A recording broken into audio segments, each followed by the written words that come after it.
In a cold London orphanage, a child lay awake each night, consumed by a single terror that would reshape the wizarding world. Lord Voldemort, the darkest wizard in history, built an empire of horror upon the foundation of one primal fear: death itself.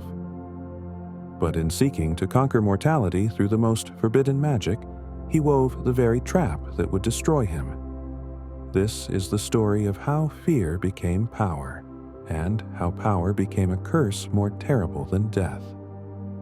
The year was 1926 when Merope Gaunt stumbled through the doors of a Muggle orphanage, her body racked with the pains of childbirth. She was dying, this witch who had loved unwisely and used magic to capture the heart of a man who would never truly love her. Tom Riddle Sr. had abandoned her when the love potion wore off, fleeing back to his manor and leaving her destitute in the Muggle world she despised. In her final moments, Merope brought forth a son. She held him once, this child born of false love and desperate magic. She whispered his father's name like a curse and a prayer combined. Then she let go of life with the same ease with which Tom Riddle Sr. had let go of her. The baby did not cry. Little Tom Riddle grew up in Wool's orphanage, surrounded by the sounds of other children's nightmares, but his own terror ran deeper than any of theirs. While the others feared the dark or the monsters under their beds, Tom feared something far more final. He feared the nothingness that had claimed his mother, that cold void where all things ended. Death, to young Tom, was not a natural transition but an obscenity, an insult, the ultimate weakness. Mrs. Cole, the orphanage matron, would later describe him as a peculiar child. Quiet, yes, but there was something else. Something in those dark eyes that seemed to look through people rather than at them. He never cried, never showed the vulnerability of other children. Even as a boy of 6 or 7, he carried himself with an unsettling composure. But beneath that calm surface, the fear writhed like a living thing. Tom discovered early that he was different. Things happened around him, impossible things that he could not explain but somehow controlled. A rabbit that had belonged to another child hung dead from the rafters. 2 children who had mocked him found themselves trapped in a cave during an orphanage outing, emerging hours later unable to speak of what had happened in the darkness. Power, Tom realized, was the antidote to fear. If you were strong enough, perhaps death itself could be held at bay. The other children learned to fear him, and Tom found comfort in their terror. It was better to be feared than to be the one afraid. Better to be the nightmare than to suffer nightmares. He collected their fears like trophies, hoarding them against his own dread of the end that awaited all living things. At night, alone in his small bed, Tom would lie awake and contemplate his mother's death. She had been weak. She had loved, and love had destroyed her. She had died in this very building, giving up life as if it meant nothing. The thought filled him with a rage so pure it was almost beautiful. He would never be weak like her. He would never surrender to death's cold embrace. When Professor Dumbledore arrived at the orphanage in 1938, Tom was 11 years old and had already begun building the walls that would eventually imprison his soul. The old wizard saw through those walls immediately, recognizing the brilliant, damaged child behind them. But what Dumbledore could not see then was the depth of the fear that drove young Tom's every action. "I can make things move without touching them," Tom told the professor, his voice carrying neither wonder nor joy. "I can make animals do what I want without training them. I can make bad things happen to people who are mean to me. I can make them hurt if I want to." There was something chilling in how matter-of-factly he stated these abilities. as if they were tools, nothing more. Weapons to be wielded against a hostile world. Dumbledore explained magic to him, explained Hogwarts, explained the community of witches and wizards that awaited him. But Tom heard something else in those words. He heard the promise of greater power. Power enough, perhaps, to defeat death itself. "Is there magic that can bring people back?" Tom asked, his first question revealing the obsession that would define his existence. "From death, I mean?" Dumbledore's expression grew somber. "No spell can reawaken the dead, Tom. That is the one absolute in magic, as in all things." But young Tom saw the hesitation before Dumbledore spoke, saw the carefully chosen words. "One absolute," the professor had said, which meant there might be ways around it, loopholes in the cosmic law. Tom Riddle smiled for the first time in years. The fear remained, coiled tight in his chest. But now it had direction. Now it had purpose. He would go to Hogwarts, this school of magic. He would learn everything they could teach him, and then he would learn what they refused to teach. He would find the secret that Dumbledore had not spoken aloud. He would discover how to make death itself bow before him. The weak accepted their mortality. The strong transcended it. Tom Riddle would never be weak. In the years that followed, Mrs. Cole would sometimes wake in the night, remembering the strange boy who had left her orphanage. She would recall those dark eyes, that unnerving calm, and she would feel a chill that had nothing to do with the London cold.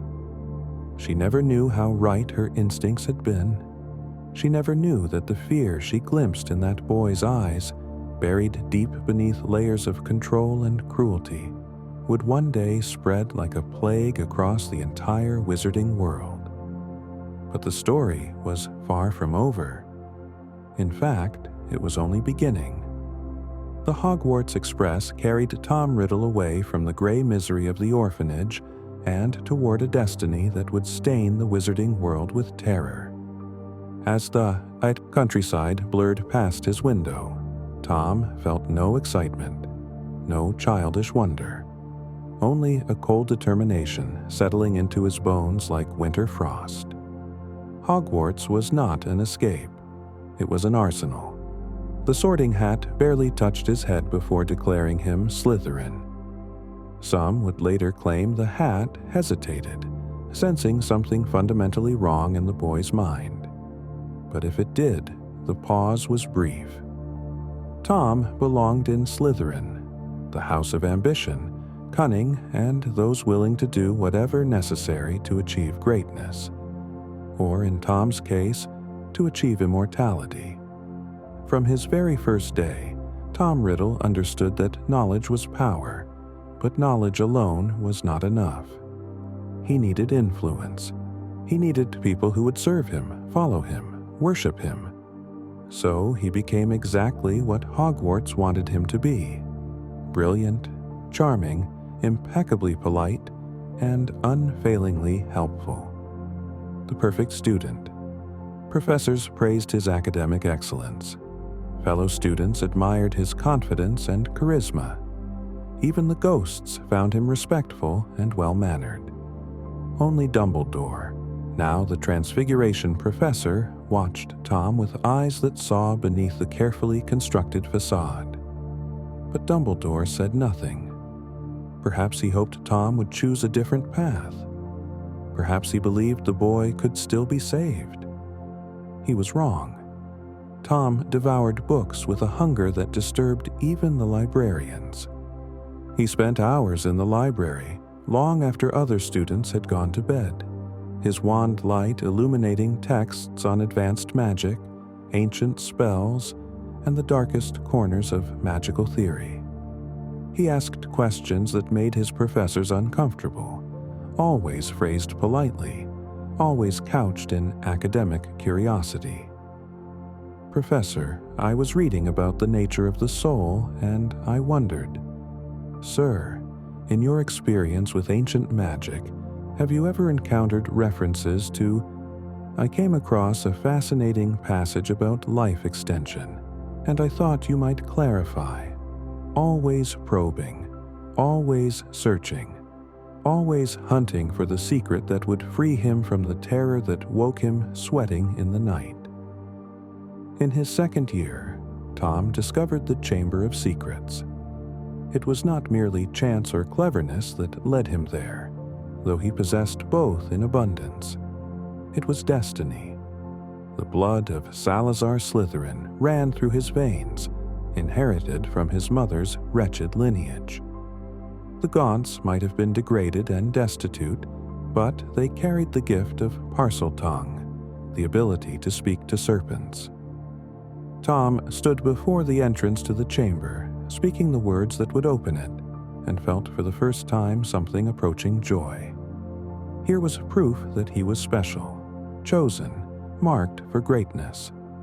Here was power that transcended death itself, a legacy stretching back 1,000 years. The basilisk that dwelled within the chamber was a creature of magnificent lethality, a serpent whose gaze could kill, whose venom was among the most lethal substances in existence. Tom looked upon it and saw not a monster but a weapon, a tool for his grand design.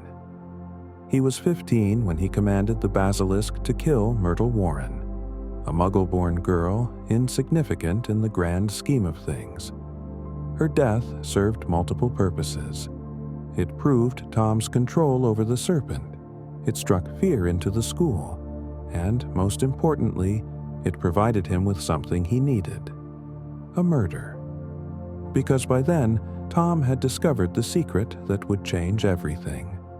Hidden in the restricted section, buried in a book so dark the library had tried to hide it even from itself, Tom found the answer to his deepest fear: Horcruxes. The word itself seemed to whisper of forbidden things. A Horcrux was an object in which a wizard could conceal a fragment of their soul, ensuring that even if their body was destroyed, they could not truly die. It was the darkest of all dark magic, a violation of the natural order so profound that most wizards refused to even speak of it. Tom read about Horcruxes with trembling hands, his heart racing for the first time since childhood. Here it was, the answer he had sought. Death was not inevitable. Death was not absolute. With enough courage or enough cruelty, a wizard could split their soul and anchor themselves to the living world forever.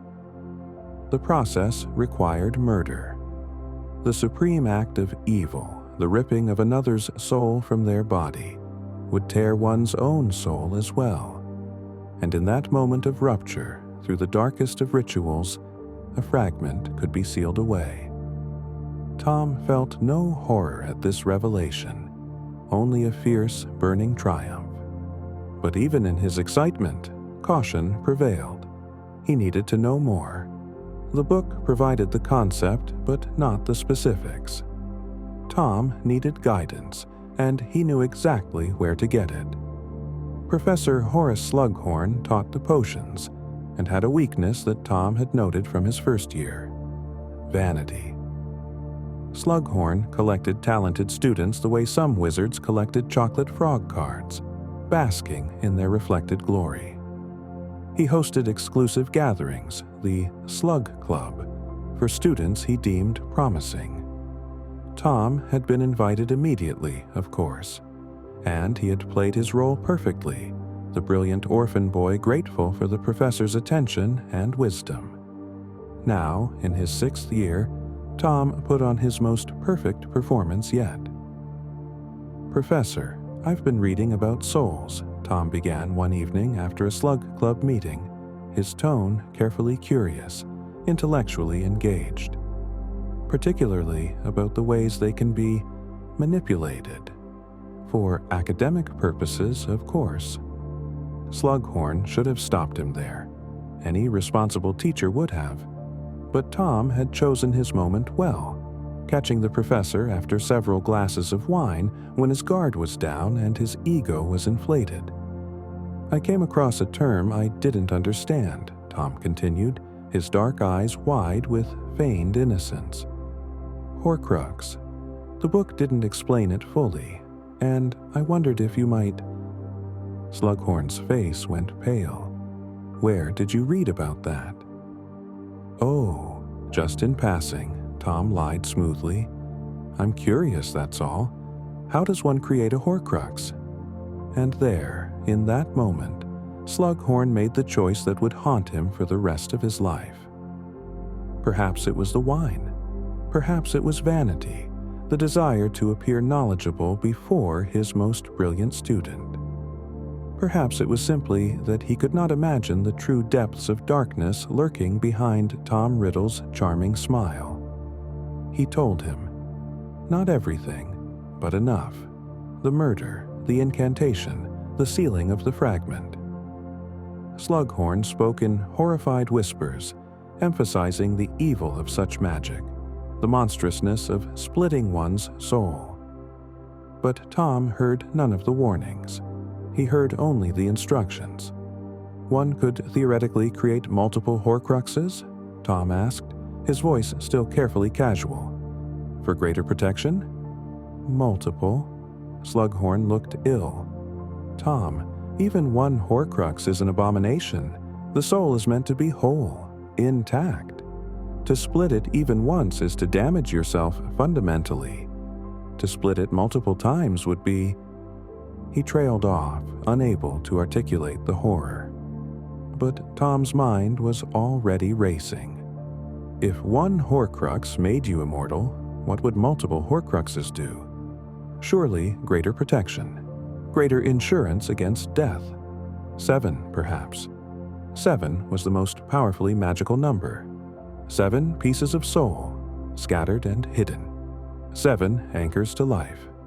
7 shields against the darkness that had claimed his mother and awaited all mortal creatures. Tom smiled his charming smile and thanked Professor Slughorn for his time. That night, he lay awake, but for once fear did not keep him from sleep. For the first time since he could remember, Tom Riddle felt something approaching peace. He had found the answer. He had found the way. Death would not claim him. He would not end up cold and forgotten in some orphanage or pauper's grave. He would live forever, and the wizarding world would know his name long after everyone he had ever known had turned to dust. The fear was still there, coiled in his chest like the basilisk in the chamber. But now it had been transmuted into something else, into purpose, into power, into the beginning of Lord Voldemort. In the weeks that followed, Tom's behavior changed in subtle ways that only Dumbledore seemed to notice. The boy became more withdrawn, spending even longer hours in solitary study. His charm remained intact when needed, but there was a distance to it now, as if he were acting out a role rather than genuinely engaging with others. He gathered followers, students drawn to his charisma and power. They called themselves the Knights of Walpurgis, though later they would be known by a more terrifying name. These were not friends. Tom had no friends. They were tools, servants. The first of many who would pledge themselves to his cause without truly understanding the depths of his ambition, or the depths of his fear. Tom looked at his fellow students and saw cattle awaiting slaughter. Temporary creatures, mayflies with their brief lives and acceptance of mortality. They would age and wither and die, while he would endure. They would be forgotten, while he would be eternal. The irony would not become apparent until much later. In seeking to preserve himself forever, Tom Riddle was beginning to destroy the very humanity that made life worth living. With each step toward immortality, he moved further from anything resembling a meaningful existence. But he could not see that yet. All he could see was the fear and the promise of escaping it. In the Chamber of Secrets, the basilisk waited in the darkness, an ancient creature that had served Slytherin himself. It sensed the change in its young master, the shift from ambitious boy to something colder, more reptilian. The serpent did not judge. Serpents understood survival above all else. And what was Tom Riddle's quest for immortality, if not the ultimate expression of the survival instinct, twisted and magnified beyond all reason? As his final year at Hogwarts approached, Tom began to plan. He would need items of significance for his Horcruxes, objects of power, worthy of containing fragments of his soul. The Founder's relics called to him, treasures steeped in 1,000 years of magic. But first, he needed to create his first Horcrux, and for that, he needed another murder. Myrtle Warren's death had been experimental, a test of the basilisk's power. But that death had not been used to create a Horcrux. Tom had not yet known the full process. Now he did. Now he was ready.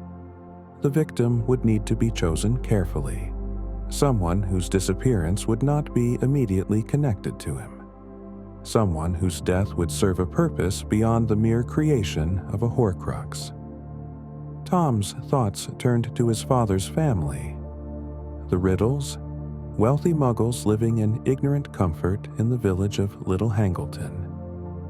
They had abandoned his mother. They represented everything he despised.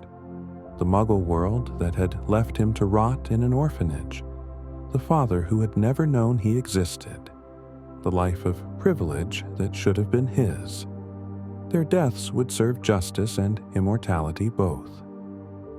And so the plan took shape, piece by piece, like a dark jigsaw puzzle assembling itself in Tom Riddle's brilliant, broken mind. He would graduate from Hogwarts with honors. He would venture out into the world. And then, when the moment was right, he would take the first real step on the path to immortality. The path that would transform Tom Riddle into Lord Voldemort. The path that would reshape the wizarding world in the image of his fear. And there was more, much more. For Tom's ambitions stretched beyond mere survival. He would not simply live forever, he would rule forever. The wizarding world would kneel before him, or it would burn. But the shadows were already moving, though Tom did not yet see them. The same dark magic that promised immortality carried a price that would not become apparent until it was far too late to turn back. In fragmenting his soul to escape death, Tom Riddle was creating something worse than death. He was creating a living hell from which there would be no escape, no redemption, and ultimately no victory. The boy who feared death was about to discover that there are fates far more terrible than dying. Tom Riddle graduated from Hogwarts in 1945 with honors and accolades that would have made any student proud. The professors praised his brilliance. Fellow students envied his achievements. Professor Dippet, the headmaster, personally offered him a teaching position, a rare honor for one so young. Tom declined with perfect courtesy and impeccable reasons.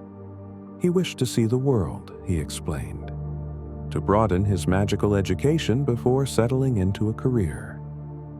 Perhaps he would return to Hogwarts one day when he had more to offer the students.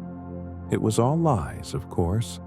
Tom had only one destination in mind, and it was not some exotic magical community or ancient library. It was a simple Muggle village called Little Hangleton, where his father's family lived in their grand manor on the hill, oblivious to the monster their bloodline had created. The summer of 1943 had seen Tom make his first visit to the Riddle house. He had stood outside the gates, looking up at the wealth and comfort that should have been his birthright.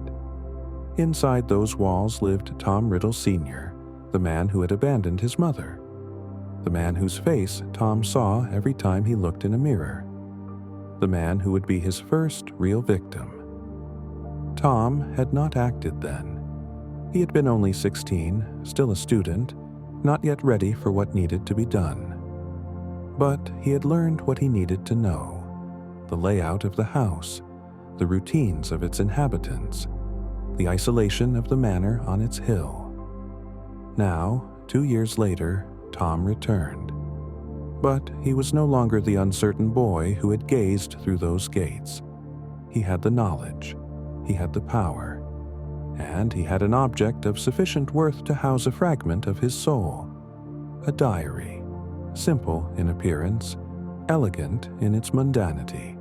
But Tom had already begun the enchantments that would make it something more, something that could preserve not just a piece of his soul, but his very memories, his 16-year-old self captured forever. The irony was lost on him then.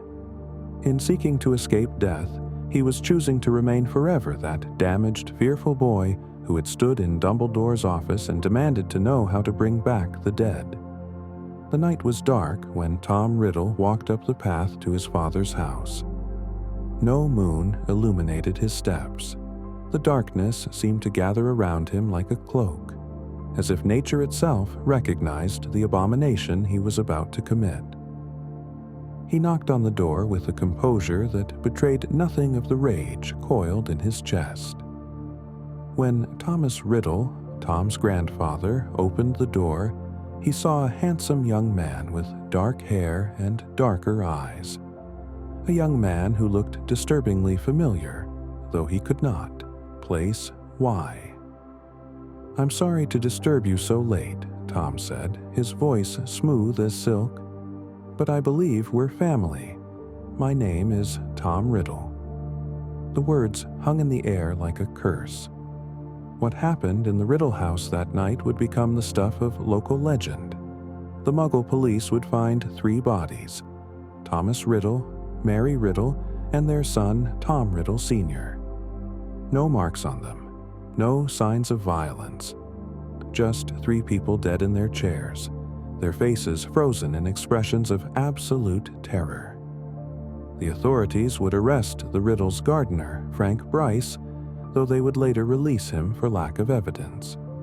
They would never solve the mystery. They would never know that the killer had sat with his victims for hours before ending their lives, explaining to them exactly who he was and why they deserved to die.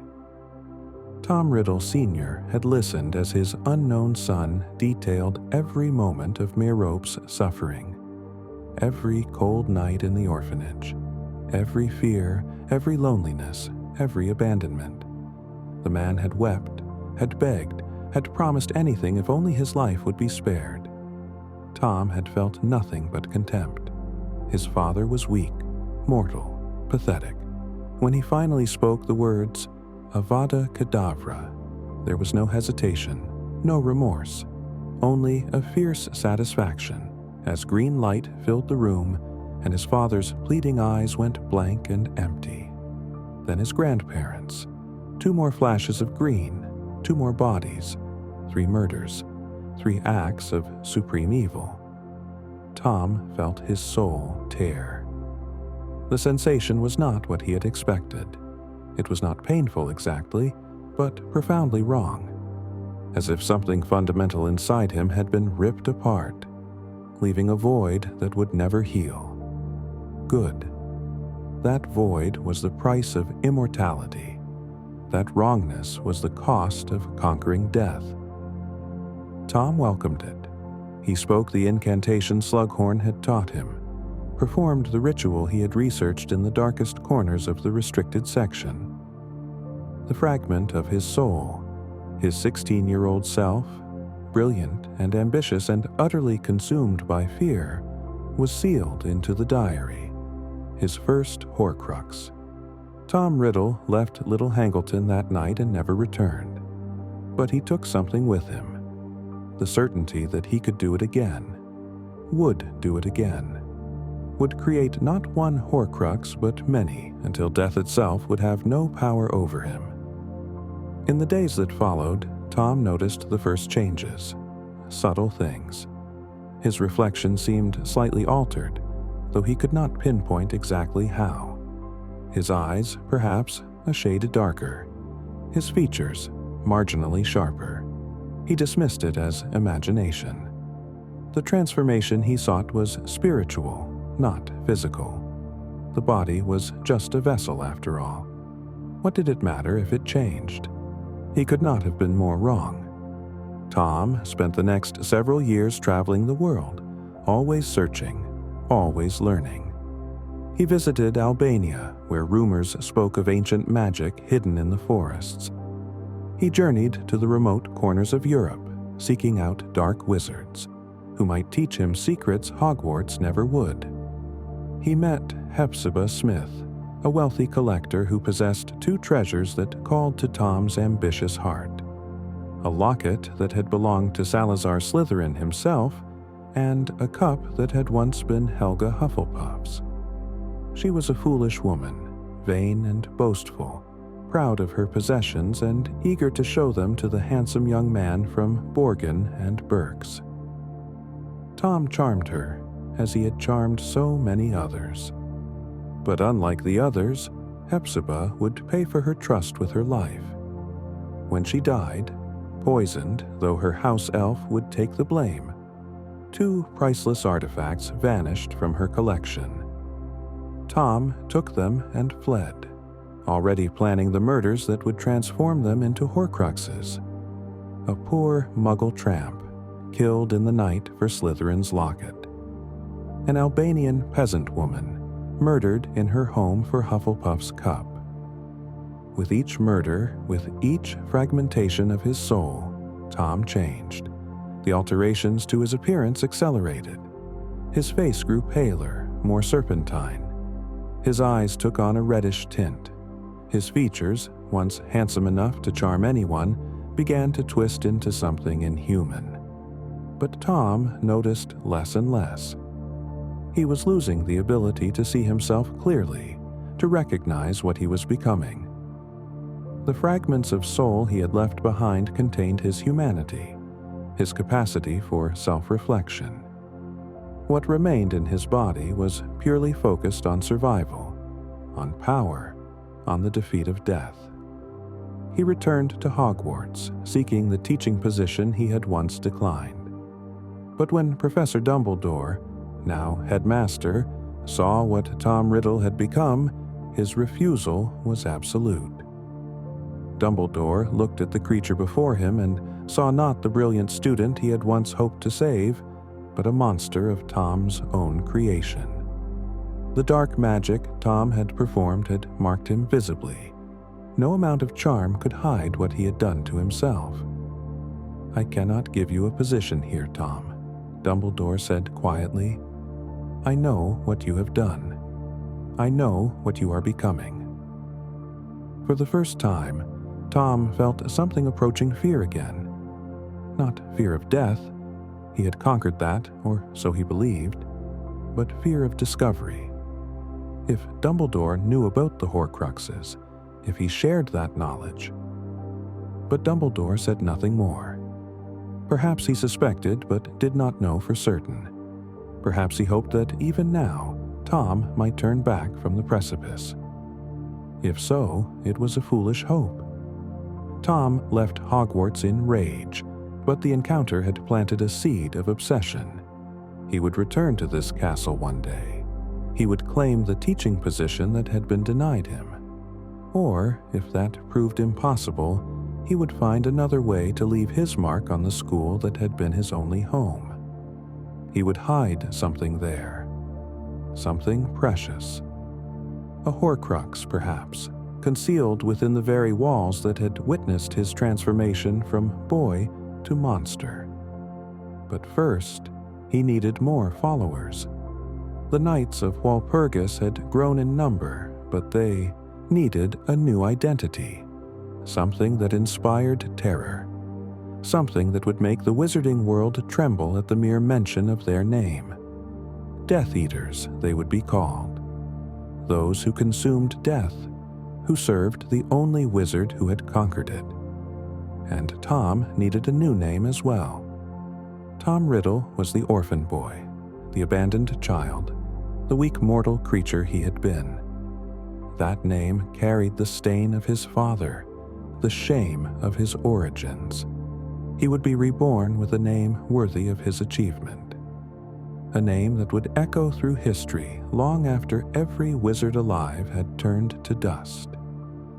In the privacy of his chambers, Tom took his wand and traced letters in the air, rearranging the name he despised: Tom Marvolo Riddle. The letters danced and reformed, spelling out the truth of what he had become. I am Lord Voldemort, yes. That was who he was now. Not Tom Riddle, son of a muggle and a degraded witch, but Lord Voldemort, the wizard who had conquered death, who would reshape the wizarding world in his image. The name itself was a declaration of his greatest fear and his greatest triumph. Voldemort, flight from death.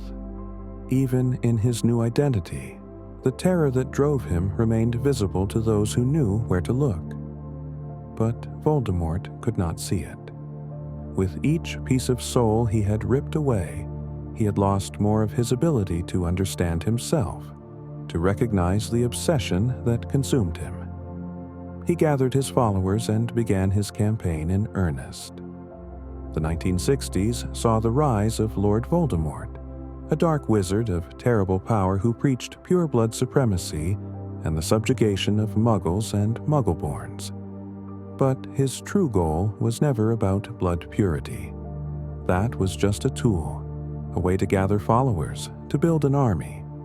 His true goal was simpler and more terrifying: absolute power, eternal life, and a world where death itself would bow before him. He created more Horcruxes. Nagini, his faithful serpent, would become one. Ravenclaw's diadem, stolen from its hiding place in Albania, would become another. Each murder, each fragmentation, pushed him further from humanity.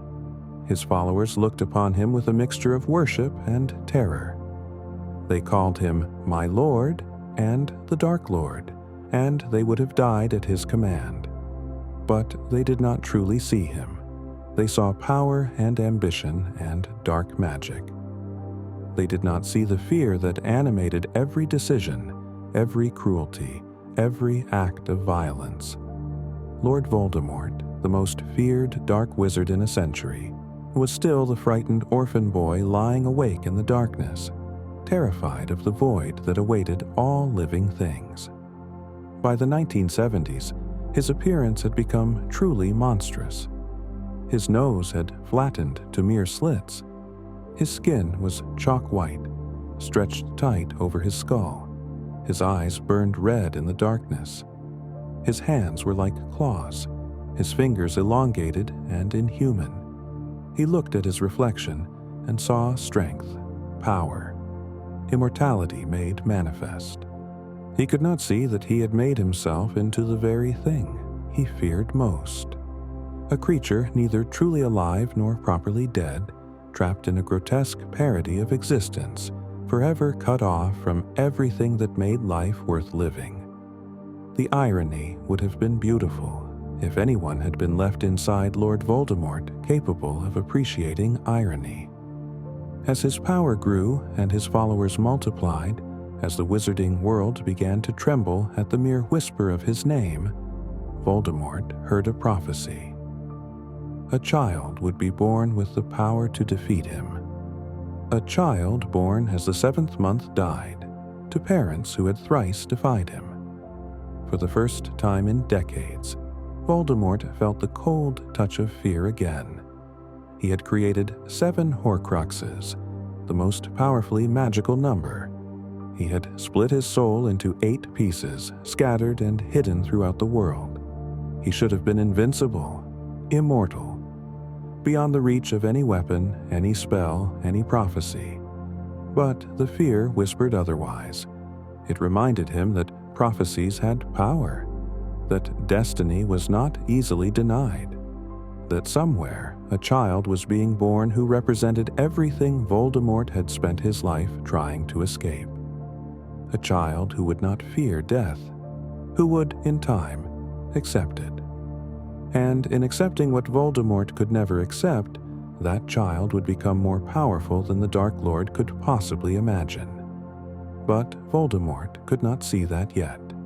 He saw only a threat to be eliminated, a child to be murdered before he could become dangerous. He made his plans. He gathered his intelligence. He learned that 2 children fit the prophecy's parameters, the Longbottom boy and the Potter boy. He chose the Potters. Perhaps because James Potter had been a thorn in his side during the war. Perhaps because of some instinct he could not name. Perhaps because fate itself was guiding his hand toward the moment that would define everything. On the night of October 31st, 1981, Lord Voldemort would travel to Godric's Hollow. He would enter a small cottage where a young family hid behind ancient protective magic. He would raise his wand against a child barely 15 months old. And in that moment, everything would change. The wizard who feared death would finally come face to face with the one thing more powerful than all his Horcruxes, all his dark magic, all his carefully constructed immortality: love. What happened next would shatter Voldemort's plans, his body, and his understanding of magic itself. The price of his immortality was about to be revealed, and it would prove far more terrible than even he, in his darkest nightmares, could have imagined. The night was cold in Godric's Hollow, the kind of cold that seeps into bones and lingers. Halloween had brought an early frost, and the leaves that had fallen from the trees crunched beneath Voldemort's feet as he approached the Potter cottage. He felt no hesitation, no doubt.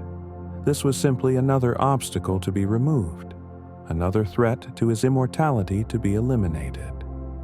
The child inside was barely more than an infant. The parents were young, talented perhaps, but no match for the greatest dark wizard who had ever lived. Voldemort had prepared carefully.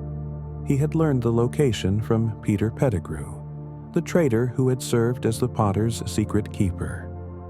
He had chosen this night specifically when the protective wards would be at their weakest. He had every advantage. Yet, as he raised his wand to blast apart the cottage door, something flickered in his chest. Not quite fear. He had buried that too deep, but a shadow of unease. He dismissed it. Fear was for the weak, for mortals. He had conquered death itself. The door exploded inward with a casual flick of his wand. James Potter appeared at the top of the stairs, wand in hand, face pale but determined. A brave man. Voldemort would give him that. Foolish, but brave. He had left his wand on the couch and rushed to retrieve it, but he was too slow. "Lily, take Harry and go. It's him. Go, run. I'll hold him off." How noble. How pointless. Avada Kedavra. The green light filled the narrow hallway. James Potter crumpled without a sound, dead before his body hit the floor. One more obstacle removed. One more life snuffed out as easily as extinguishing a candle. Voldemort stepped over the body without a second glance. The fear that had animated James in his final moments meant nothing.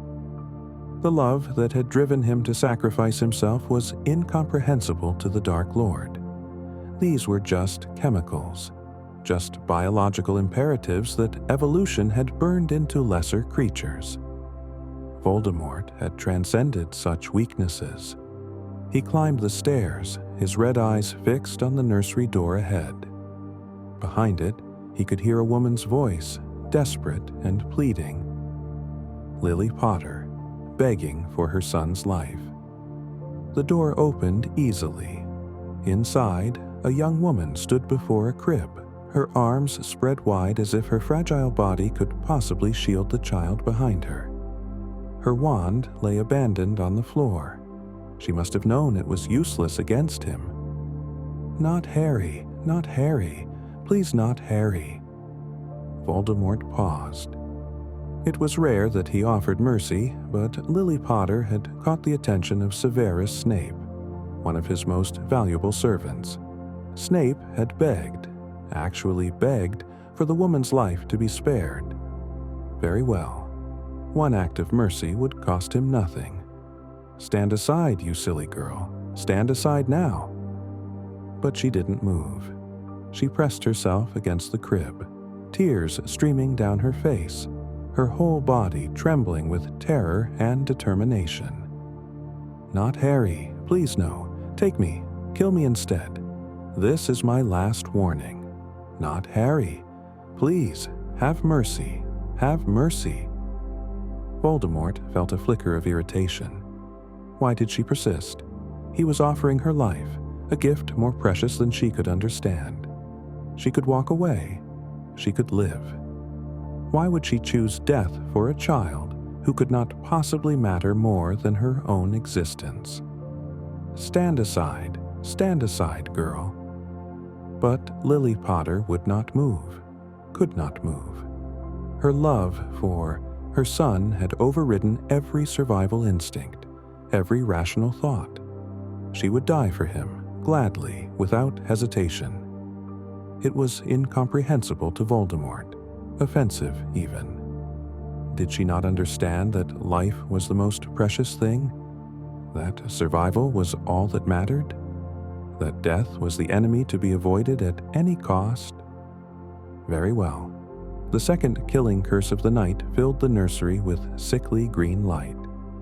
Lily Potter fell, her sacrifice complete, her last act one of absolute love. Voldemort looked at her body with something close to disgust. Such waste, such foolishness. She could have lived.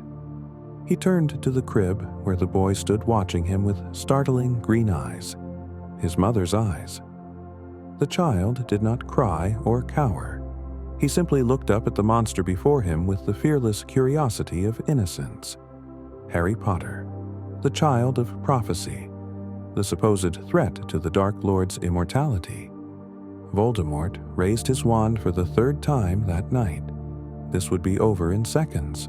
The prophecy would be broken. His immortality would be secured. He would continue his rise to absolute power, unstoppable and eternal. Avada Kedavra. The green light exploded from his wand, surging toward the child with the force of absolute death behind it. And then everything went wrong. The curse struck something. Not the child, but something invisible, something that blazed into existence at the moment of impact. Ancient magic, older than Voldemort's Horcruxes, older than his dark arts, older than his carefully constructed immortality. The magic of sacrifice, the magic of a mother's love.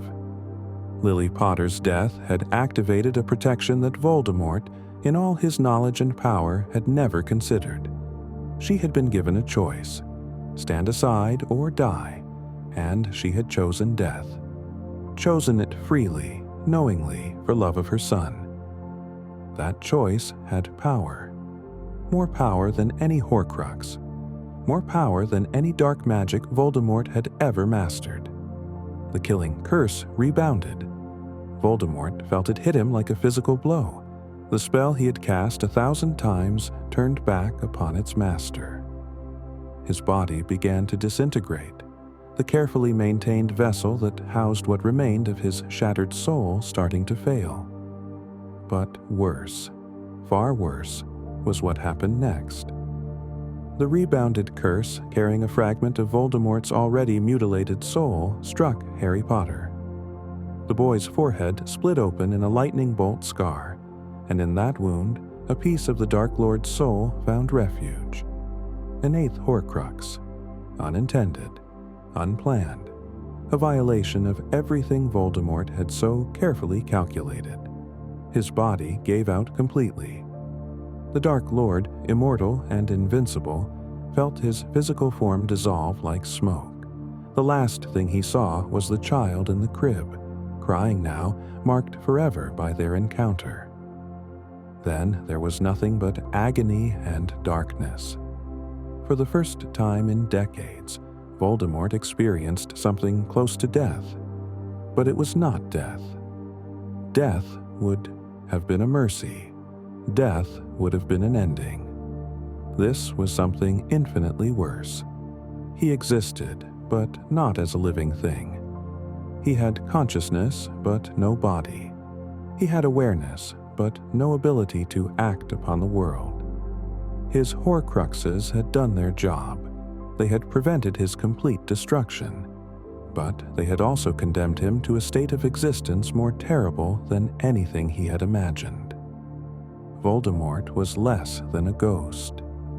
Ghosts were imprints of souls that had passed on naturally, echoes of life that could interact with the living world in limited ways. But Voldemort was something else entirely. He was a fragment of a soul too damaged to move on, too broken to return, trapped in a liminal space between life and death. He could not touch, could not speak, could not cast magic. He existed only as the barest whisper of consciousness, a mote of malevolent intent drifting helplessly in the void. This was the price of his Horcruxes. They had saved him from death, yes, but they had also denied him the one escape that even the dead possessed, an end to suffering. He wandered, though wandered was perhaps the wrong word. He drifted. He was carried on currents of magic he could not control, pushed and pulled by forces he could not resist. Sometimes he found himself in forests, clinging to the trees and animals, drawing what little sustenance he could from their life force. Sometimes he found himself in desolate places, alone with his thoughts and his rage and his fear. Oh, the fear had returned. After decades of keeping it at bay through power and dark magic and careful planning, the fear came rushing back with a vengeance. Because now Voldemort experienced exactly what he had spent his entire life trying to avoid. He was powerless, vulnerable, at the mercy of a universe that did not care whether he suffered or not. He could not die. His Horcruxes prevented that final mercy. But he could not truly live either. He existed in a state of perpetual torment, aware of his helplessness, unable to change it, unable to escape it. This was worse than death. This was the nightmare that lurked beneath the nightmare. This was the fear behind the fear. And it went on, and on, and on. Years passed, though Voldemort had no clear sense of time. He drifted through Albania's forests, occasionally possessing small animals to sustain himself. Snakes, mostly. They were easier to control, more compatible with his broken soul. But the possession never lasted long. The animals would die, unable to sustain the poison of his presence. He heard news, sometimes, when he was strong enough to possess a creature with ears. The wizarding world believed him dead. His followers had been captured, imprisoned, or had fled into hiding. His empire had crumbled. His carefully laid plans had turned to ash. And Harry Potter lived. The child had survived, marked but alive, celebrated as the boy who lived. The child had done what Voldemort had spent his entire existence trying to do.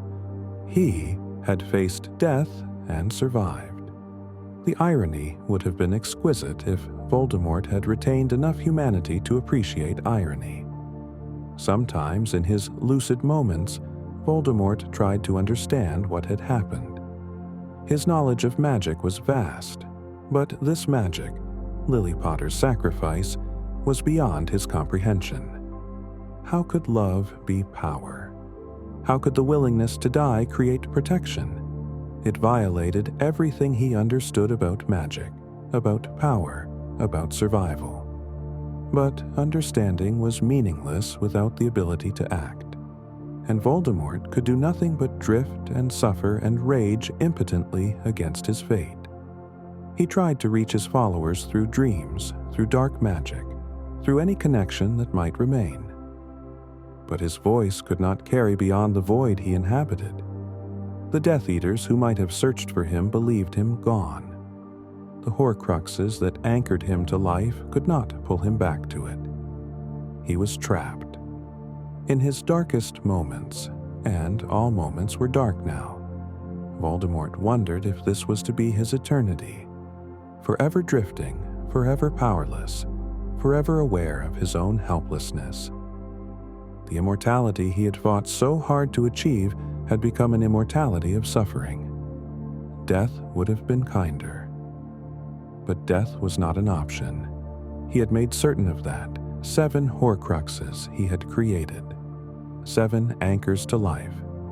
7 chains preventing him from finding peace in oblivion. The fear that had driven him to create them now kept him trapped in a state worse than anything he had ever imagined. Years bled into each other. A decade passed, marked only by the slow decay of his awareness, the gradual erosion of what little remained of Tom Riddle's brilliant mind. He began to forget things. Not the important things, never the fear, never the rage, but smaller details, faces, names, pieces of knowledge he had once commanded with perfect recall. With each fragment of soul locked away in a Horcrux, he had less of himself to work with, less memory, less reasoning, less humanity. What remained was pure survival instinct and consuming fear. The orphan boy who had lain awake, terrified of death, had gotten his wish. He would never die. But the cost had been everything that made existence bearable. He survived by possessing small creatures, burning through their life force in days or weeks. Rats, snakes, birds, on rare occasions when he could catch them. He left a trail of tiny corpses through the Albanian forests, each one a testament to the poison he had become. Sometimes he encountered other beings. Wizards occasionally, drawn to Albania by its reputation for dark magic. But he was too weak to possess them, too fragmented to make his presence known. They would pass by, unaware that the most feared dark wizard in a century drifted mere feet away, helpless and screaming silently in the darkness. Other times, he encountered creatures of genuine evil, dark spirits, malevolent entities that had lingered in the world for centuries. These things recognized him for what he was, and they fled.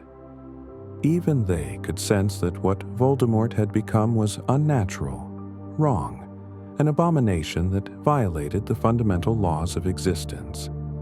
He was neither living nor dead, neither spirit nor flesh. He was a broken thing, held together only by the terrible magic of the Horcruxes, existing in violation of everything natural and right. This was the triumph of Lord Voldemort.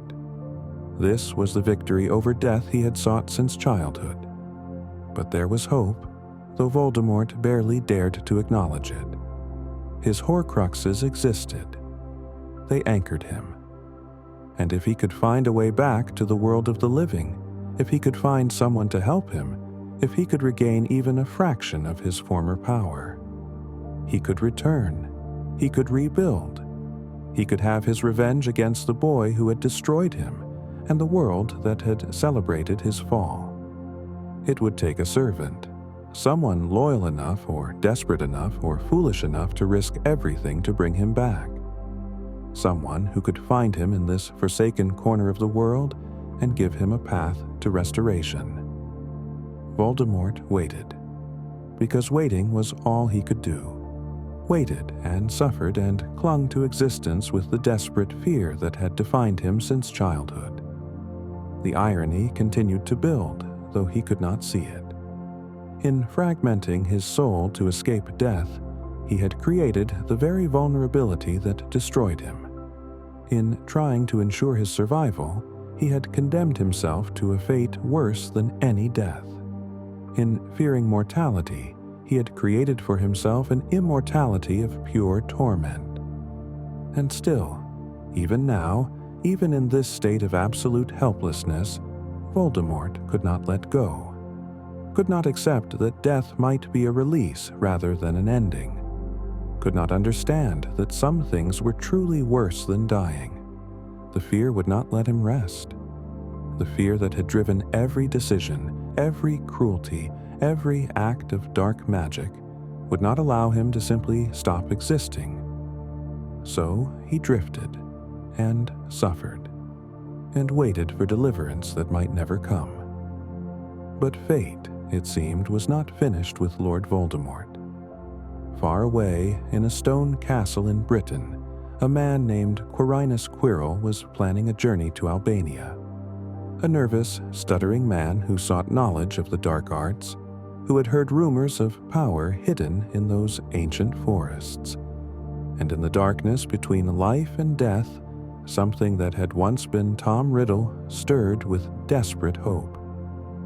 Perhaps there was still a way back. Perhaps the nightmare was not eternal. Perhaps he could escape this fate worse than death and return to the world of the living, no matter the cost. The question was not whether he would seize the opportunity. The question was what price he would pay, and what new horrors he would inflict upon himself and the world in his endless, desperate flight from the one absolute he could never accept: death. Quirinus Quirrell entered the Albanian forest seeking knowledge and found something far more terrible. He was a timid man, a stuttering professor whose ambitions exceeded his courage. He had heard whispers of dark magic hidden in these woods, secrets that might elevate him above his station. What he found instead was a nightmare given form. Voldemort sensed him immediately. After years of possessing rats and snakes, the approach of a human mind was like a beacon in the darkness. Here, finally, was his salvation. A wizard. Weak-willed, perhaps, but with a body that could sustain him and a wand that could channel magic. The possession was not immediate. Voldemort was patient, whispering to Quirrell through dreams at first, playing on the man's ambitions and insecurities. He promised knowledge, power, everything Quirrell had ever wanted, if only he would share his body with the greatest wizard who had ever lived. Quirrell's resistance crumbled like sand. When Voldemort finally took control, the relief was overwhelming. To have hands again, even if they were not his own. To speak, to cast magic, to interact with the physical world after a decade of helpless drifting. It was intoxicating, but the arrangement was far from perfect. Quirrell's body was weak, unsuited to containing even a fragment of Voldemort's broken soul. The possession caused the man constant agony, and Voldemort had to remain hidden, concealed beneath a turban on the back of Quirrell's head, unable to show his face lest someone recognize what he had become. He was diminished, pathetic, a shadow of the Dark Lord who had once commanded armies and struck fear into the hearts of the wizarding world. The rage this inspired was matched only by his desperation. He needed to return properly. He needed his own body, his own power, and for that, he needed the Philosopher's Stone. The stone could grant immortality, true physical immortality, not the fractured half-existence his Horcruxes provided. With it, he could create a body for himself. With it, he could return to power. Voldemort learned that the stone was hidden at Hogwarts, protected by Dumbledore himself. The irony was not lost on him. He would return to the school that had refused him a teaching position, that had witnessed his transformation from Tom Riddle to Lord Voldemort. But Hogwarts held more than the stone. It also held Harry Potter, the boy who had somehow survived the killing curse, the boy who had destroyed Voldemort's body and sent him into a decade of torment, the boy whose very existence was a constant reminder of Voldemort's greatest failure. Voldemort had not forgotten. The fear that Harry represented gnawed at him constantly. The prophecy still loomed, suggesting that this child possessed the power to destroy him utterly. As long as Harry Potter lived, Voldemort could never feel secure in his immortality. Through Quirrell's body, Voldemort attempted to steal the stone, but at every turn, Harry Potter was there.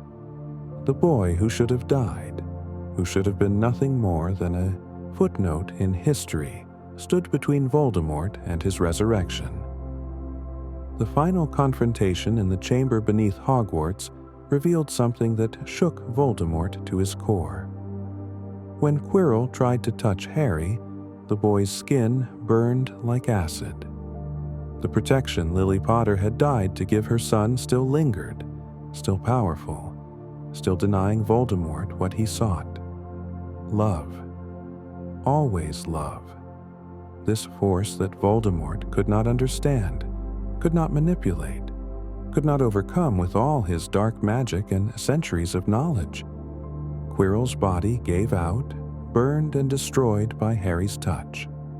And once again, Voldemort found himself cast into the void, screaming silently as he fled back to the forests of Albania. But this time was different.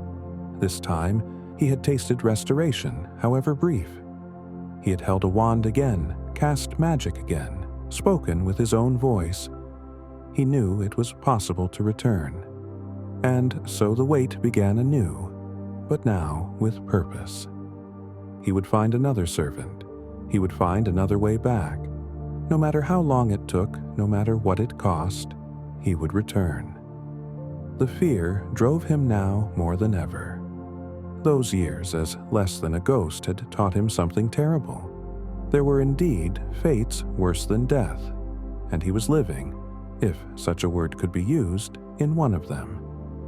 He would do anything, sacrifice anything, to avoid returning to that state of helpless non-existence.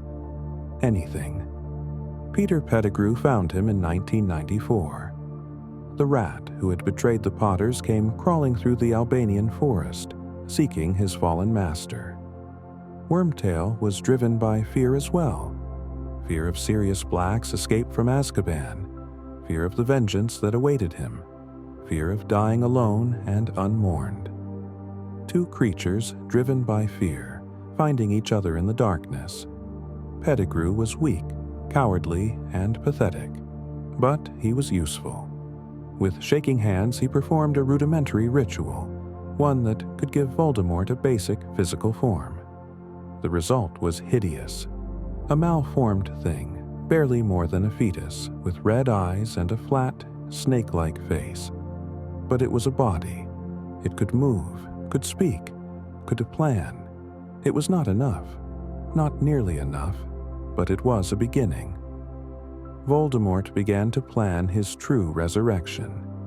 He needed a ritual, one more powerful than anything Pettigrew could accomplish alone. He needed specific ingredients: bone of the father, flesh of the servant, blood of the enemy. And he needed a way to lure Harry Potter to him, because it had to be Harry's blood. The boy's protection had to be overcome, incorporated, turned against itself. The plan was elaborate, requiring months of preparation and the unwitting cooperation of dozens of people. Barty Crouch Jr., freed from his father's control, would infiltrate Hogwarts disguised as Mad-Eye Moody.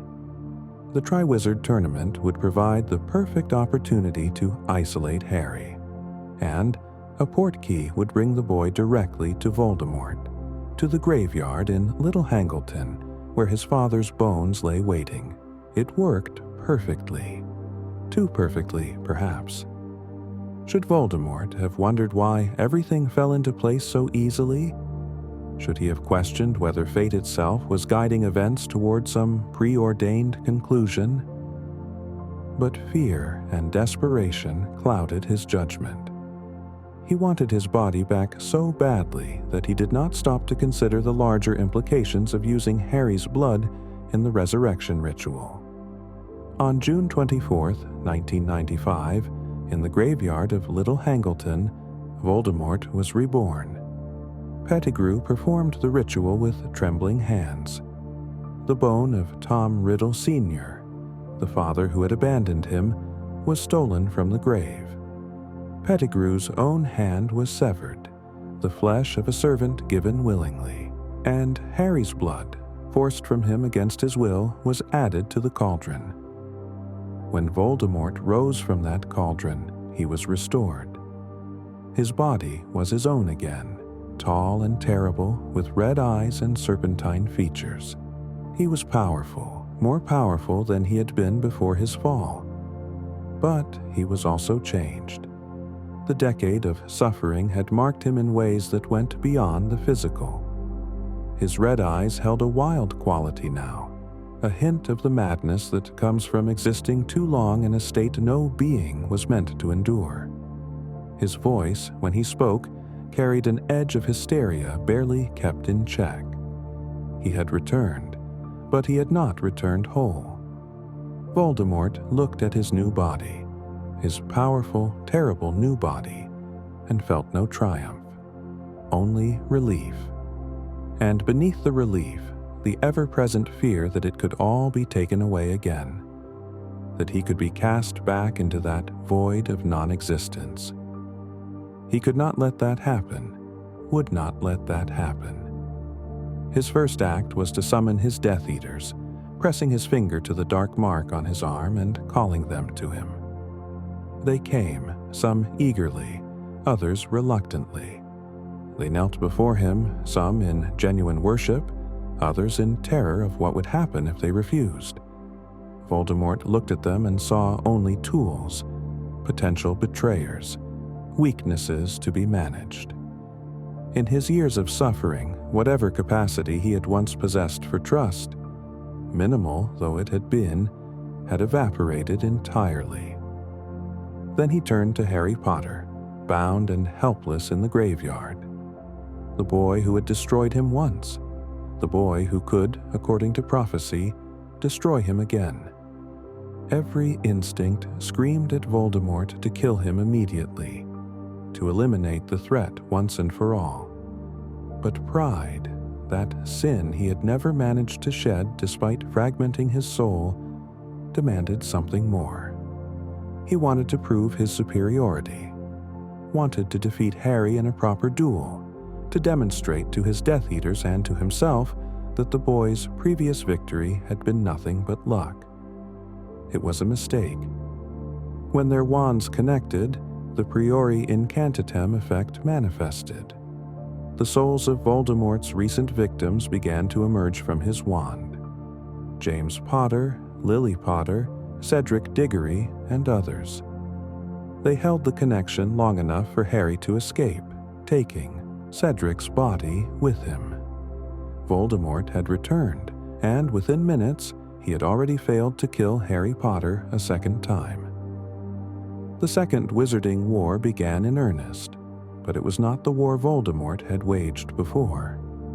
This time, paranoia colored every decision. He trusted no one, not even his most loyal servants. He suspected everyone of potential betrayal, potential weakness. And the Horcruxes. Oh, the Horcruxes. They had saved him from death, yes. But now Voldemort realized they were also vulnerabilities. If someone discovered them, if someone knew what they were and how to destroy them, the fear of losing his Horcruxes became an obsession that rivaled his fear of death itself.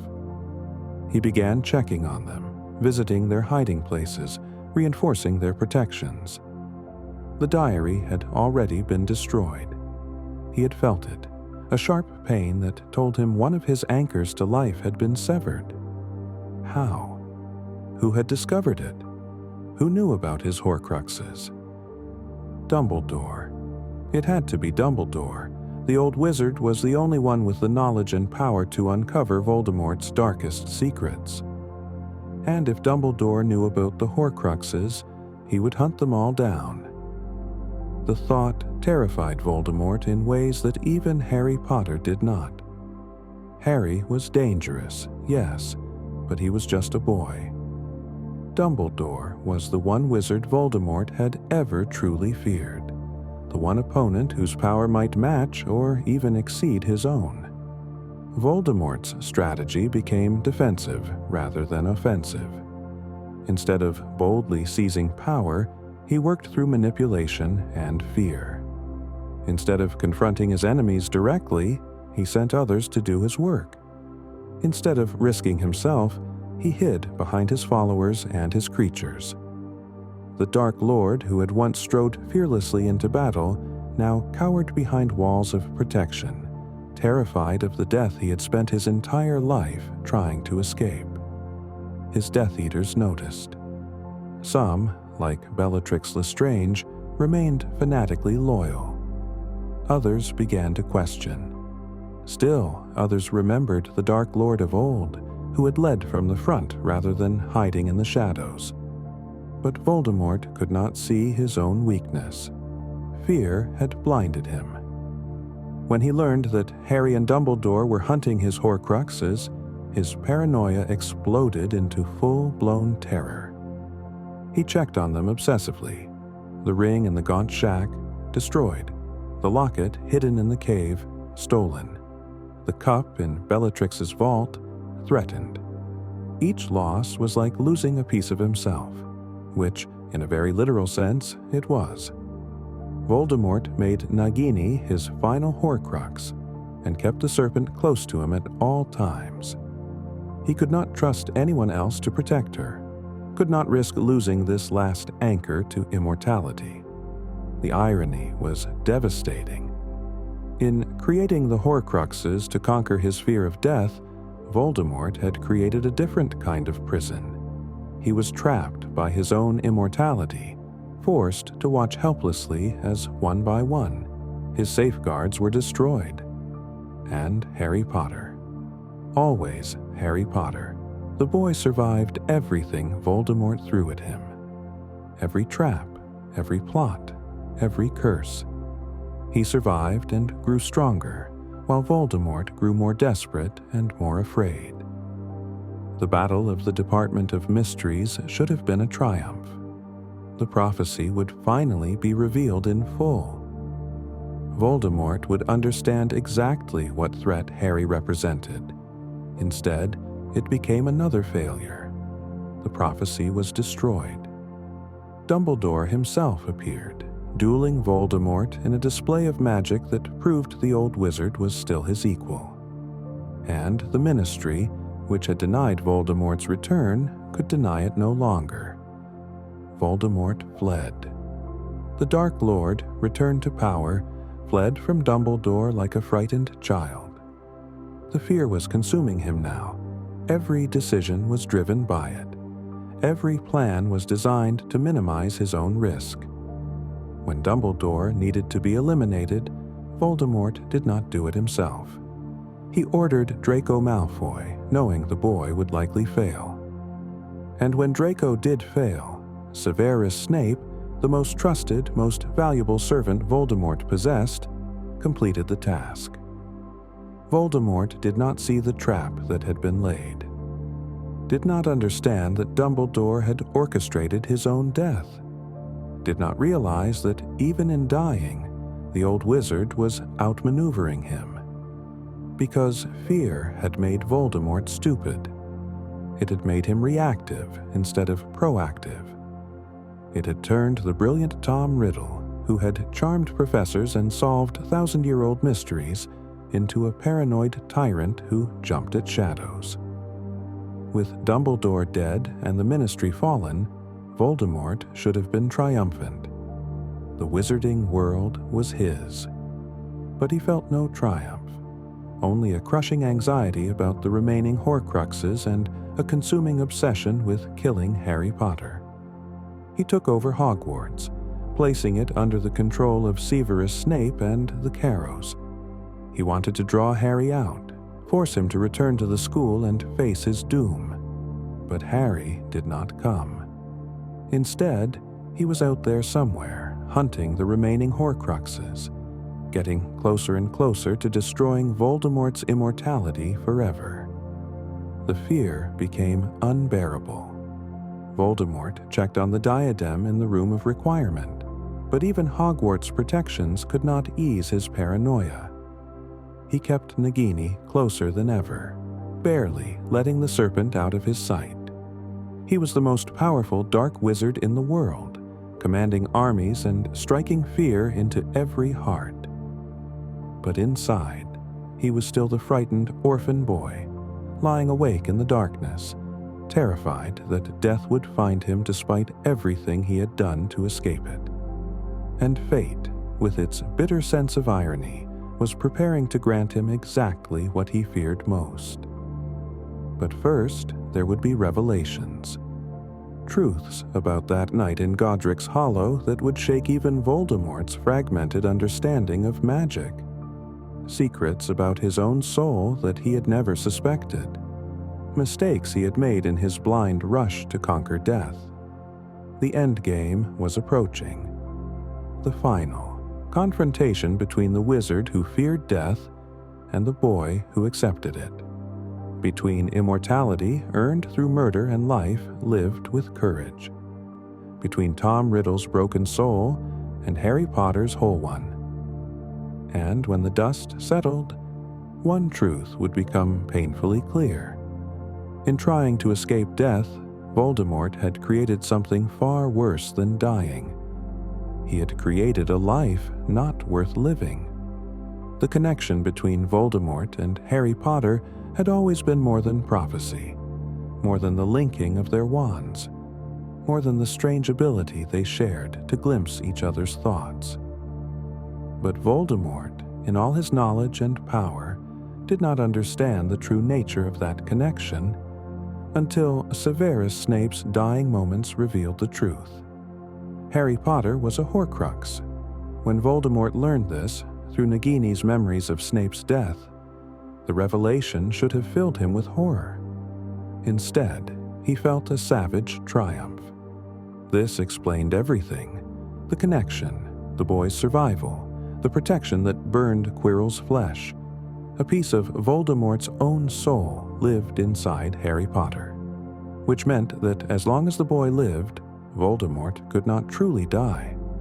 But it also meant something else, something that Voldemort's fractured mind struggled to comprehend.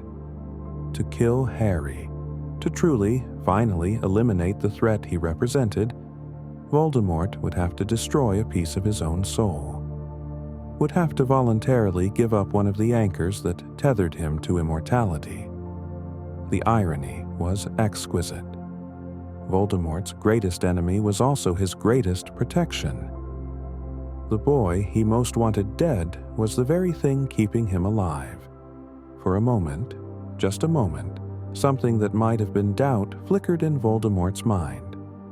He had created 7 Horcruxes, but one had been accidental. 8 pieces of soul, not 7. He had violated his own carefully calculated magic, introduced an element of chaos into his perfect plan for immortality. What else had he miscalculated? What other mistakes had his fear-driven desperation caused him to make? But the doubt passed as quickly as it had come. Voldemort pushed it down, buried it beneath layers of certainty and arrogance. He was in control. He had always been in control. This was just another obstacle to be overcome. Harry would come to him. Voldemort had seen it in the boy's mind, that infuriating nobility that would drive him to sacrifice himself for others. And when Harry came, Voldemort would kill him, would destroy the Horcrux inside him, would eliminate the threat and accept the loss of one soul fragment as the price of victory. He would still have Nagini, still have his serpent, his final anchor. That would be enough. That would keep him immortal while removing the boy who haunted his every waking moment. Voldemort waited in the Forbidden Forest with Nagini close beside him, his Death Eaters surrounding him. The battle for Hogwarts raged in the distance, but he remained here, apart from the fighting. Let his servants do the dying. Let them face the risks. He would preserve himself for what truly mattered, killing Harry Potter. And Harry came. Through the trees, alone and undefended, walking toward Voldemort with a strange calm. The boy looked afraid. Of course he was afraid. He was about to die. But he kept walking, kept moving forward despite the terror. Voldemort felt something twist in his chest. This was what he could never understand. This acceptance of death, this willingness to sacrifice oneself. Why would anyone choose to die? Why would anyone walk knowingly toward their own destruction? It was incomprehensible, offensive, wrong.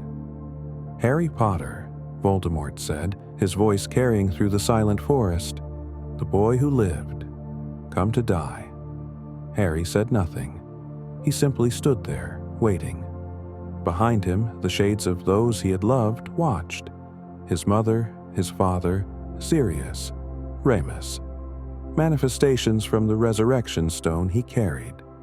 They could not save him, could not even be seen by anyone else. But they were there, giving him courage, giving him what Voldemort had never possessed and could never understand, the knowledge that love transcended death. Voldemort raised his wand. No hesitation, no ceremony. Just the spell he had cast 1,000 times, the spell that had never failed him except once, 14 years ago in another clearing. Avada Kedavra. The green light struck Harry in the chest. The boy fell, his body crumpling to the forest floor. Dead, or so it appeared. Voldemort felt it. The Horcrux inside Harry destroyed, another piece of his soul ripped away. It hurt, a sharp pain that made him gasp. But it was done. Harry Potter was dead. The prophecy was broken. The threat was eliminated. Victory. After all these years, after all the fear and planning and desperate measures, victory. So why did he feel no triumph? Only emptiness and a growing sense of dread? Narcissa Malfoy checked Harry's body, and when Voldemort demanded to know if the boy was dead, she said yes. She lied, though Voldemort did not know it. She had her own reasons, her own priorities. Her son was alive somewhere in the castle, and that was all that mattered to her. Voldemort had Harry's body carried back to Hogwarts, displayed like a trophy. He wanted them all to see, wanted them to understand that resistance was futile, that the boy they had pinned their hopes on was dead. But something was wrong. Voldemort could feel it, an absence where a connection had been. The link to Harry, that strange thread that had bound them, was severed. But the boy's death should have felt different, should have felt final. When Neville Longbottom defied him, pulling the sword of Gryffindor from the sorting hat and killing Nagini with a single stroke, Voldemort felt his last Horcrux die. The terror that seized him in that moment was absolute. He was mortal again. Truly mortal. For the first time since he had created his first Horcrux at age 16, Tom Riddle's soul existed in only one place, his own body. He could die now, properly die, completely die. The fear he had spent his entire life running from crashed over him like a wave. And then Harry Potter rose from the ground where Narcissa had laid him, alive, not dead, not even injured. The boy threw off the invisibility cloak and stood before Voldemort once more. Impossible. Voldemort had felt the Horcrux die, had felt his own soul fragment destroyed. Harry should be dead, but he wasn't. In the Great Hall, as the battle resumed with renewed fury, Voldemort finally understood. Harry explained it to him, shouting over the sounds of combat, and the truth was more terrible than any curse. Lily Potter's protection, taken into Voldemort's own body through the resurrection ritual, had kept Harry alive. By using Harry's blood, Voldemort had tethered the boy to life as long as Voldemort himself lived. The Horcrux inside Harry could be destroyed without killing the boy, because Voldemort's own magic protected him. He had created the very loophole that saved his greatest enemy. The irony was so perfect it was almost beautiful. Voldemort's fear of death had driven him to use Harry's blood in the resurrection ritual, ensuring his survival. That same fear-driven decision had given Harry a protection that Voldemort himself had crafted. Every choice Voldemort had made to escape death had brought him closer to it. Every safeguard had become a vulnerability. Every carefully laid plan had contained the seeds of its own destruction. The Horcruxes, meant to make him immortal, had made him a target. The diary, given to Lucius Malfoy to guard, had been destroyed by a 12-year-old boy. The ring, left in the gaunt shack, had been found by Dumbledore. The locket, hidden in a cave of carefully constructed defenses, had been stolen and destroyed. The cup, placed in the most secure vault in Gringotts, had been retrieved by teenagers. His fear had made him paranoid, and his paranoia had made him stupid. He had not trusted his followers enough to tell them about the Horcruxes, which meant they could not properly protect them. He had hidden them in places meaningful to him, which made them predictable to anyone who understood his psychology. Tom Riddle, the brilliant student who had charmed his way through Hogwarts and uncovered its deepest secrets, had been undone by his own cleverness turned against him. And now, in the Great Hall, with witnesses surrounding them and nowhere to hide, Voldemort faced his final choice. He could accept that he had lost, that death was inevitable, that this was the end of his long, terrible journey. Or he could fight, could rage against the dying of the light one last time, could refuse to surrender to the fate that awaited all mortal things. It was never really a choice. Tom Riddle had spent his entire existence running from death. Lord Voldemort would not stop running now.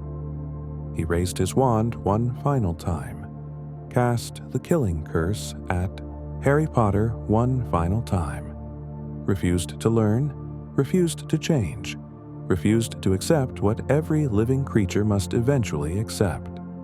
But Harry cast his own spell. Not a killing curse. Harry had never taken a life, would not start now even with his greatest enemy. Just Expelliarmus, a disarming spell, a student's spell, the same spell that had saved him in the graveyard years before. The wands connected.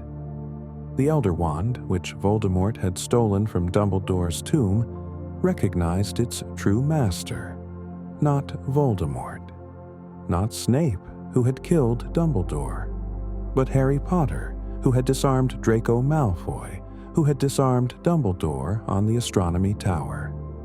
The allegiance of the Elder Wand had passed through a chain Voldemort never suspected, never understood.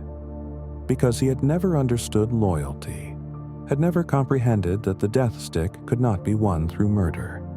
It had to be won, earned, claimed through skill and right, not terror and killing. The Elder Wand, the Death Stick, the Wand of Destiny refused its master.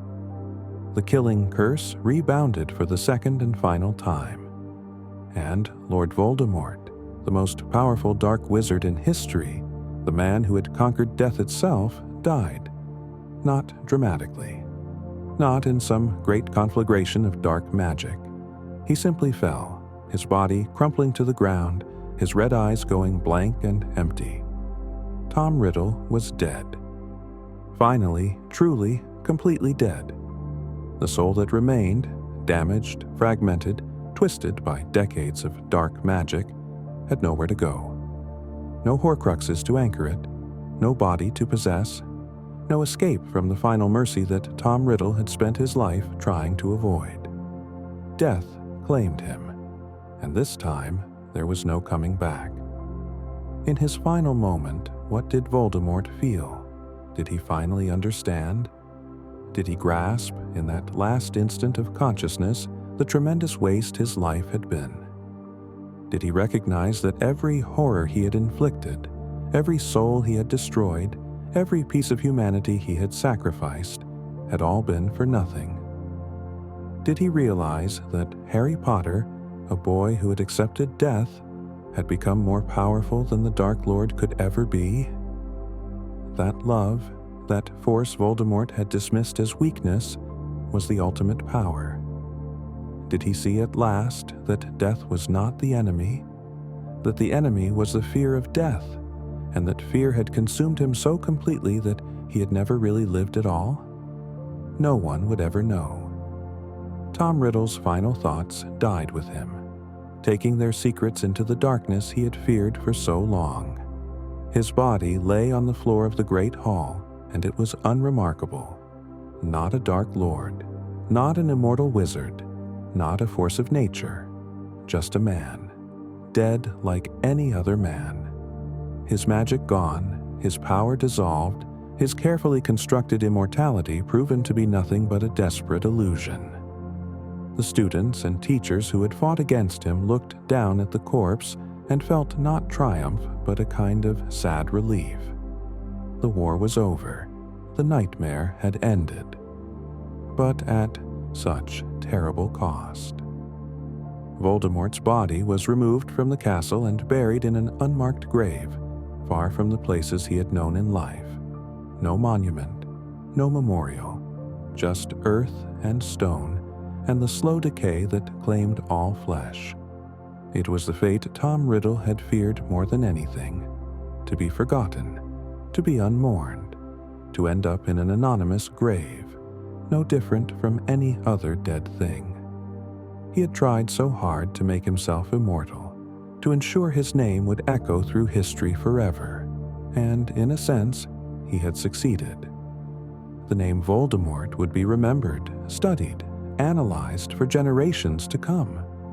But it would be remembered as a cautionary tale, a warning, an example of what happened when fear consumed a soul so completely that nothing human remained.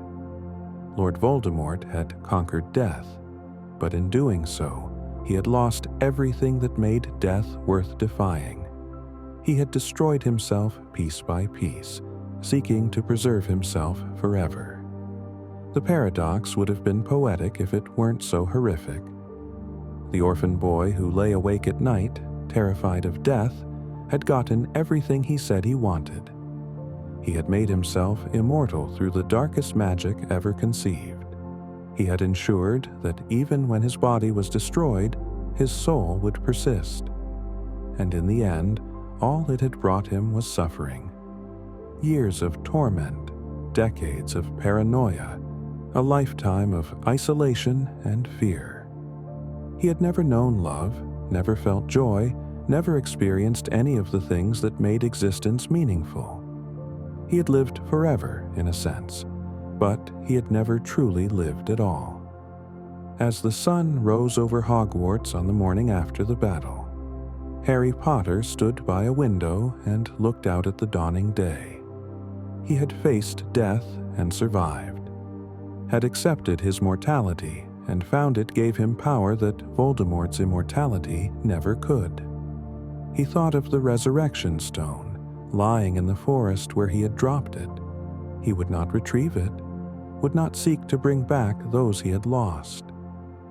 Death was part of life, and to deny it was to deny everything beautiful about existence. He thought of the Elder Wand, the death stick that had refused Voldemort at the last. Harry would return it to Dumbledore's tomb, break the chain of violence that had followed it for centuries. He needed no weapon of ultimate power. He needed only courage, love, and friends. He thought of Voldemort, the dark wizard who had shaped so much of Harry's life, and he felt not hatred, but something close to pity. Tom Riddle had been broken long before he became a monster. The orphanage, the abandonment, the loveless childhood, they had created a wound that never healed. But that did not excuse what he had become. Many had suffered childhoods as bad or worse. Many had faced loss and fear and loneliness. They had not all become dark lords who murdered innocents and fragmented their souls in a desperate bid for immortality. In the end, Tom Riddle had made his choices, and those choices had destroyed him more thoroughly than any enemy ever could. The wizarding world would heal. Slowly, painfully, but it would heal. The scars would remain, the losses would be mourned, but life would continue. Because life always continued, flowing like a river around obstacles, adapting and surviving and moving forward. This was the lesson Tom Riddle never learned. Death gave meaning to life. Mortality gave urgency to love, importance to moments, value to existence itself. Without death, there was no growth, no change, no reason to treasure the time we had. Voldemort had achieved immortality and found it hollow. Harry had accepted death and found life richer for it. It was the final irony in a story filled with them. The boy who lived had proven stronger than the man who could not die. Acceptance had triumphed over denial. Love had conquered fear. And Tom Riddle, the dark wizard who feared death above all else, had finally found the peace he had spent his life avoiding. He was dead. Completely, finally, mercifully dead. No coming back. No Horcruxes to revive him. No servants to resurrect him. Just death, simple and absolute. The same death that claimed every living thing. The death he had feared was also the death that freed him from the prison he had built for himself. In the end, dying was the kindest thing that ever happened to Lord Voldemort. But by then, there was nothing left of him that could appreciate the mercy. The story of Lord Voldemort is not, at its heart, a story about evil. It is a story about fear. Every atrocity he committed, every soul he destroyed, every fragment of humanity he sacrificed, all of it stemmed from a single consuming terror. Death, the void, the ending that awaits all mortal things. A frightened orphan boy lying awake in the darkness became a monster not despite his fear, but because of it. This is what makes Voldemort's tale so profoundly tragic. He was brilliant beyond measure, talented beyond belief, capable of magic that most wizards could scarcely imagine. But all that potential, all that power, was channeled into a single, futile quest: to escape the inescapable. He looked at death and saw only horror, an insult, a weakness to be overcome through sheer force of will and the darkest of magics. He could not, would not, accept that mortality might be natural, might even be necessary. And so he tore his soul apart, piece by piece, convinced that he was conquering death when in reality he was destroying the only thing that made life worth living: his own humanity. Consider the others who faced death in this story. Lily Potter, who chose to die for her son without hesitation. James Potter, who stood against Voldemort knowing he would fall. Cedric Diggory, murdered for being in the wrong place at the wrong time, but who died with dignity. Sirius Black, who stepped through the veil with a look of surprise rather than fear.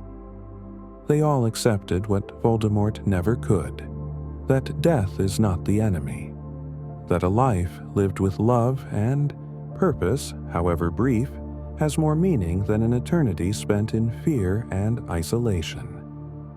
Harry Potter understood this. When he walked into the Forbidden Forest to meet his death, he was more powerful than Voldemort had ever been. Not because of magical ability or raw talent, but because he had made peace with his mortality. He had learned what his enemy never could, that accepting death is what allows us to truly live. Dumbledore knew this truth as well. The old wizard, who had lived far longer than most and possessed power that rivaled Voldemort's own, faced death as the next great adventure. He did not cling desperately to life, did not fragment his soul to stay in the world.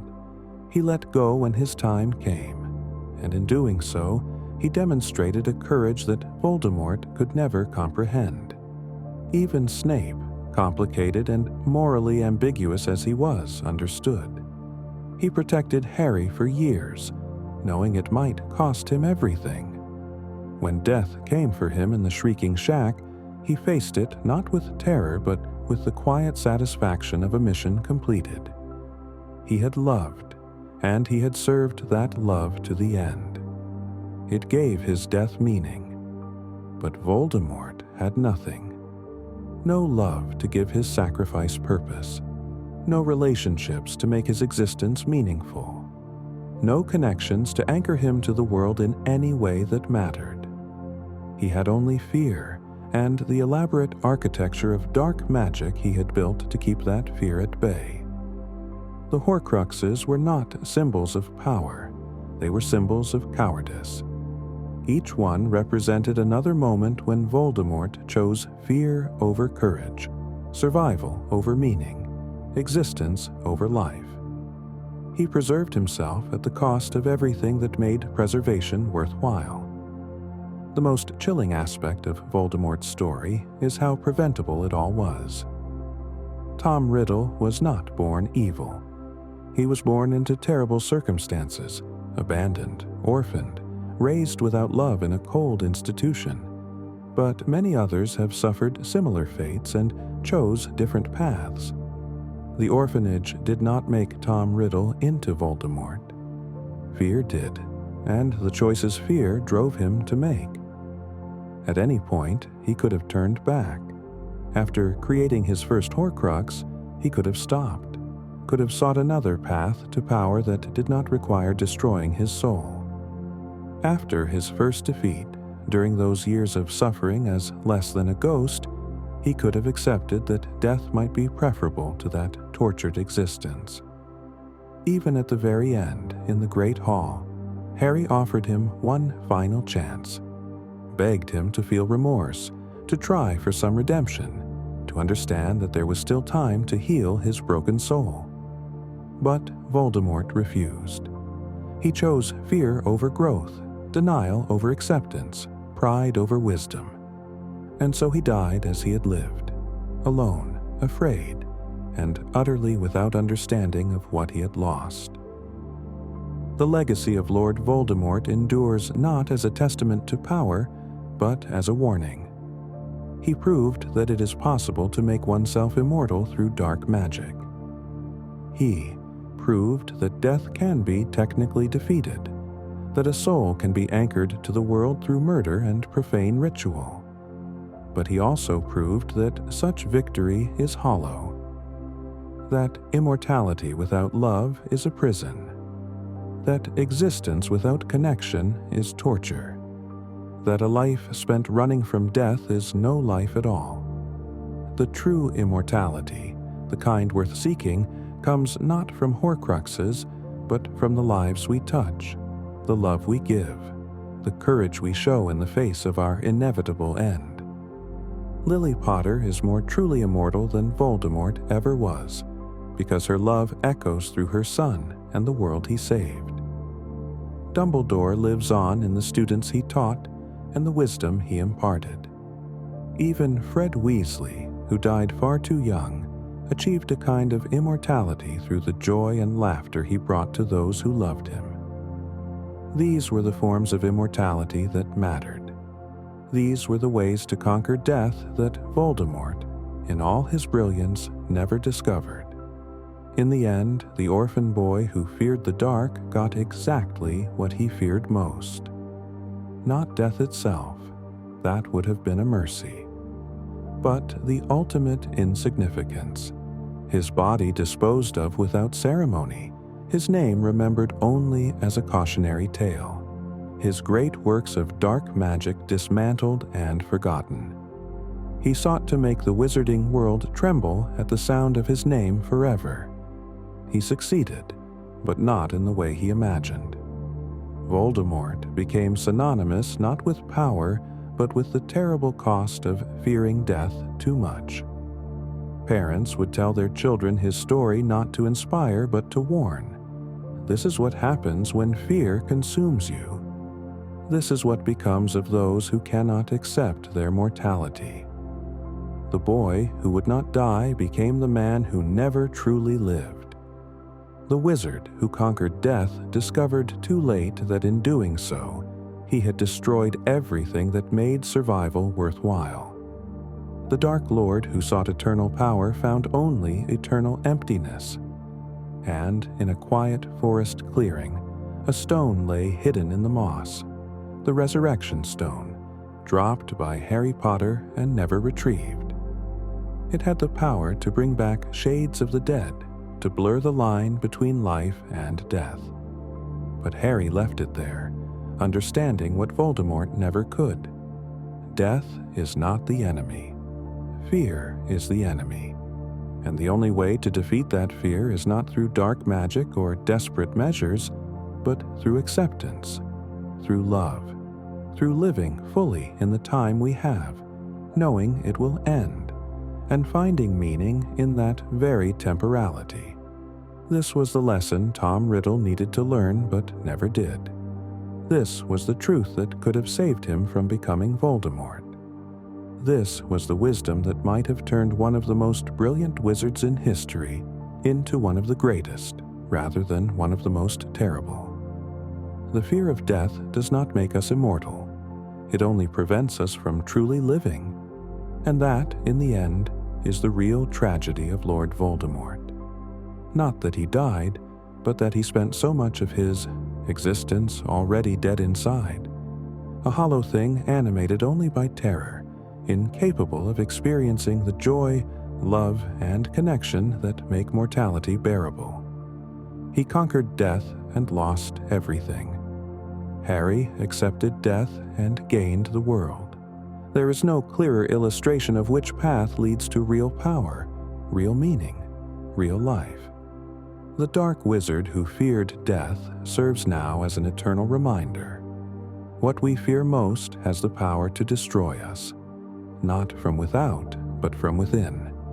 And the only defense against that destruction is not to run from our fear, but to face it, accept it, and choose to live courageously despite it. That is the legacy of Tom Riddle. That is the lesson of Lord Voldemort.